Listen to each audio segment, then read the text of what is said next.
prva destinacija je ogromni hram Karnak. Provešće nas mladi vodič Abdul. Welcome to Karnak Temple, the biggest and the oldest temple ever. Karnak isn't only one temple. Karnak are roughly 10 temples. They have been built temple by temple, shrine by shrine during the New Kingdom. To be honest with you, nobody knows what Karnak means, what the word Karnak means. As we got for the meaning of word Karnak, four different opinions from four different countries. The first opinion of them about the Swedish Egyptologist. The Swedish Egyptologist said that long time ago we had a very big family live in Luksor in here called Karnak in the area. And because the name of the family was Karnak, they gave the same name to the village and then they gave the same name to the temple. The Arab or the Egyptian Egyptologist said that Karnak words mean strong village, and they still use the word in South Egypt and Sudan. The German Egyptologist said that long time ago the local people of Luksor changed the first name of Karnak. The first name of Karnak was Kara, means Amon-Ra and his family house in their own earth. And the local used the word Kara, and they changed it by the time to call the temple firstly Karnak, and then they gave the same name to the village. The strongest opinion ever between them belonged to the American Egyptologist. And they said, long time ago, we had a group came from Iraq. They wanted to sell something here in Luksor. Once they saw Karnak temple in a very good condition, they said it looks like Al-Khawarnak. To say looks like Al-Khawarnak in Arabic, we used to say Kal-Khawarnak. So letter K means looks like. They said Kal-Khawarnak. Al-Khawarnak is a very big palace for a very famous Iraq scholar called An-Nu'man ibn al-Munzir. When they said looks like Al-Khawarnak, the local people or the local of Luksor, the local people of Luksor changed the word from Kal-Khawarnak to keep it Al-Karnak. But until now, nobody can be 100% sure about meaning of word Karnak. 3 kilometra severno od Luksora je područje hrama Karnak, podeljeno u 3 posebne zone. Najveća u središtu obuhvata oko 3 hektara i najbolje je očuvana zahvaljujući neprestanim restauracijama. Okružena je zidom građenim od cigala od blata, trapezoidnog oblika sa 8 ulaza. Hram je posvećen vrhovnom bogu Amon-Ra. Svetilište Monti kvadratnog oblika je površine oko 2,5 hektara. Oko 300 metara dalje je zona Mut, trapezoidnog oblika ograđena zidom koji okružuje površinu od oko 9,5 hektara, koja je samo delimično istražena.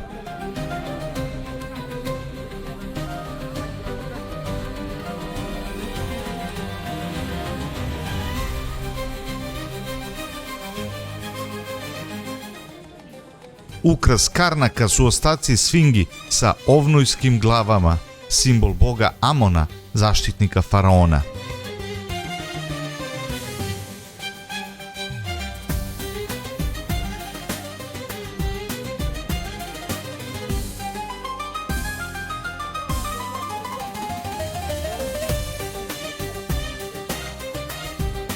One u pravilnom nizu okružuju deo jedne od 3 avenije koje su vodile ka hramu Karnak, odnosno ka Luksoru, povezujući ih sa avenijom sfingi sa ljudskim likom.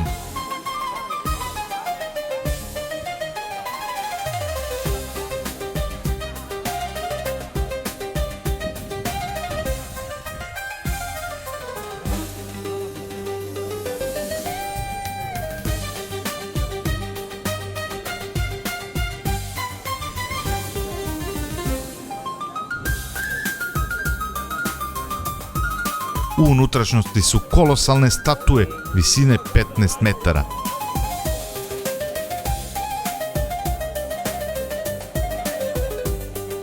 Nadovezuje se visoko dvorište hrama Ramzesa III, okruženo sa 3 strane Ozirisovim pilarima.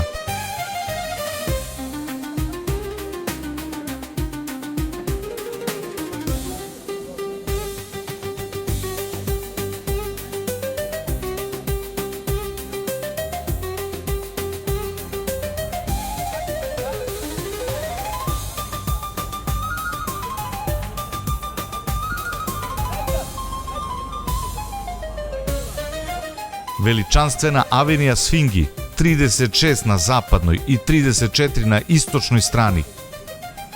Svaka statua bila je u obliku lavljeg tela, a ispred su bile cevi od gline iz kojih je tekla voda.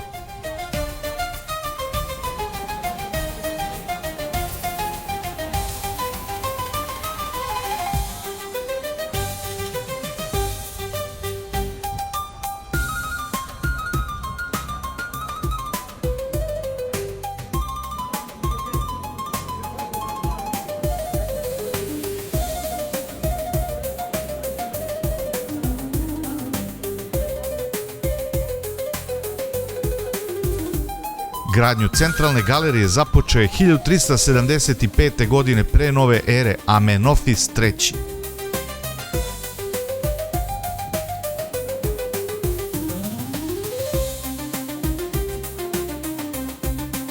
Jednostavne kolonade postavljene su u pravcu svetilišta Amona i razlikuju se visinom od onih sa strane.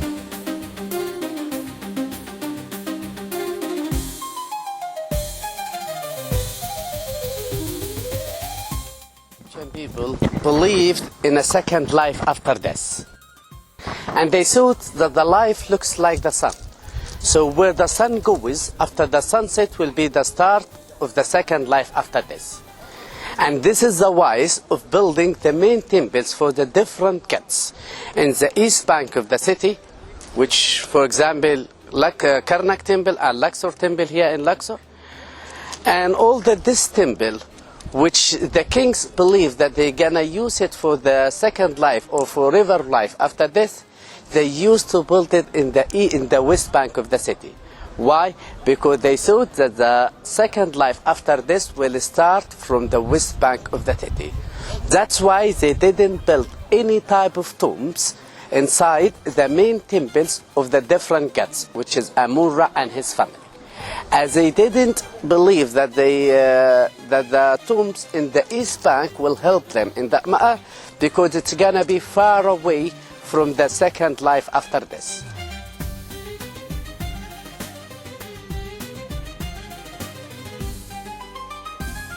The man came from Iraq called Ahmed. They used to call him Ahmed with the white hat.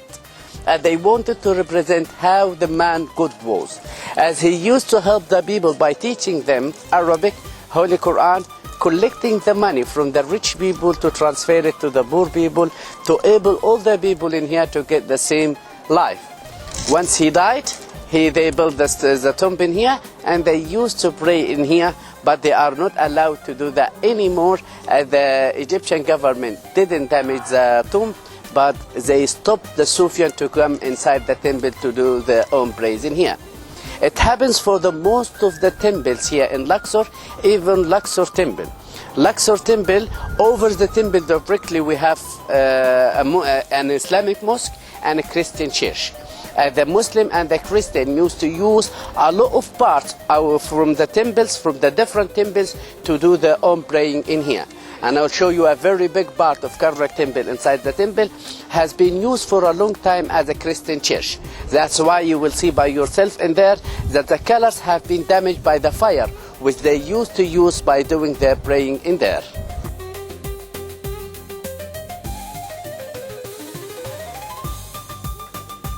The temple has been built from different kings, from different dynastics.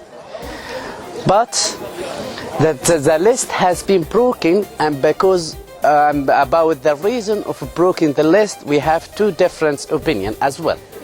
The first one of them says that the Egyptian government, when they wanted to renew or rebuild the temple, they found just a list, half of the list like that, and they just brought it in here.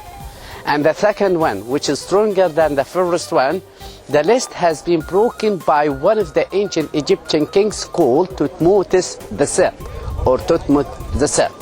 Thutmose III is the half-brother of Hatshepsut.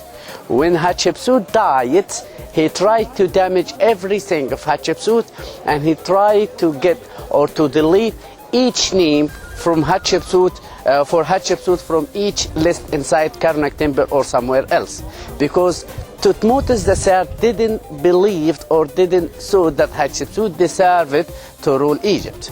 Hatshepsut was the daughter of Thutmose I, but not from his royal wife. As all the Egyptian kings, each Egyptian king was allowed to marry one royal wife, and the other secondary wife he can get whatever he wants.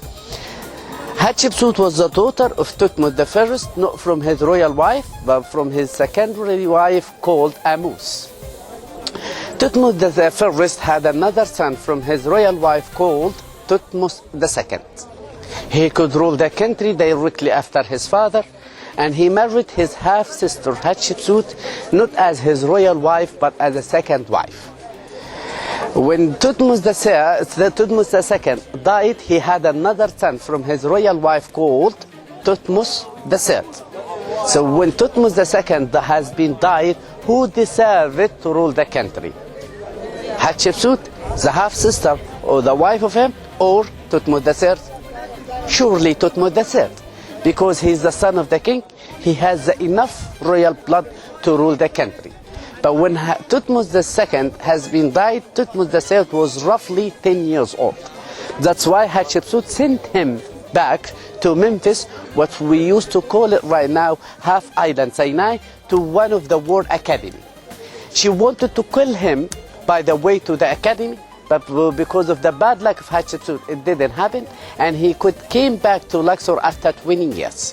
For those 20 years, he could learn for a long time how to be a very strong one. And he became the general of the ancient Egyptian army, and that's why he didn't want to help Hatshepsut by transferring the stones to the west bank of the city just to enable her to build her own temple. When Hatshepsut died, he was so mad, so angry about Hatshepsut, and that's why he tried to damage every building for Hatshepsut, and even to try to delete each name for Hatshepsut from each list inside the Karnak temple or somewhere else in Egypt. What the reason of forcing him doing that? The ancient Egyptian people believed in the second life after death. They thought to reach or to start the second life after this, you need two important things. The first one of them, to write your own memories in here. And this is the only wise of building these huge facades and these huge buildings inside Karnak temple.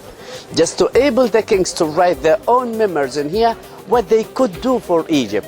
If any one of them could bring a new animal to Egypt, a new type of animals, a new product of agriculture, if he could protect the country against the enemies, he has to write here his own memories in here just to enable him to show it to the different cats for the second life after this, just to enable them to accept him by the forever life after this.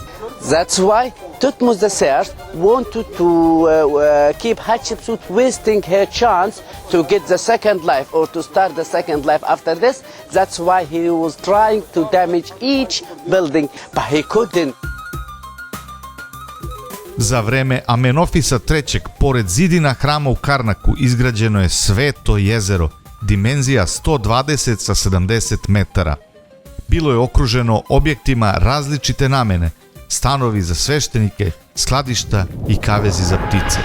Them are belong to one of the ancient Egyptian kings, one of the most famous ancient Egyptian kings called Ramses II. Ramses II, which not mean, dear Thutmose, that Ramses II was the king who built the Sphinx road by himself, but it means that Ramses II, who was the king who finished the Sphinx road inside Karnak temple, that's why he had the right to build some small statues for himself, which represent for the ancient Egyptian people the forever life, as he want to be so close to Amon-Ra, the main god of Egypt. U sljedećoj emisiji idemo na krstarenje Nilom u Luksoru. Odavde kreću veliki brodovi prema Asuanu.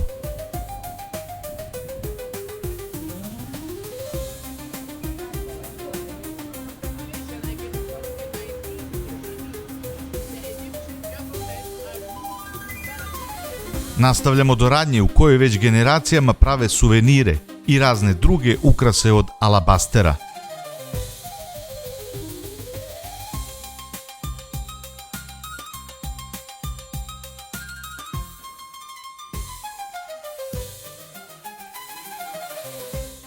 Vidjet ćemo i kolose iz Memnona.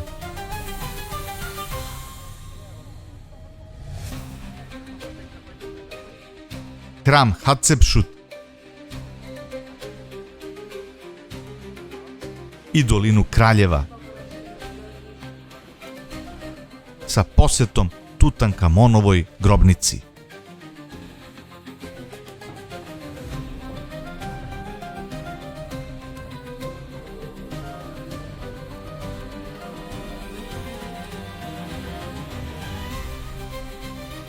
Vidimo se uskoro.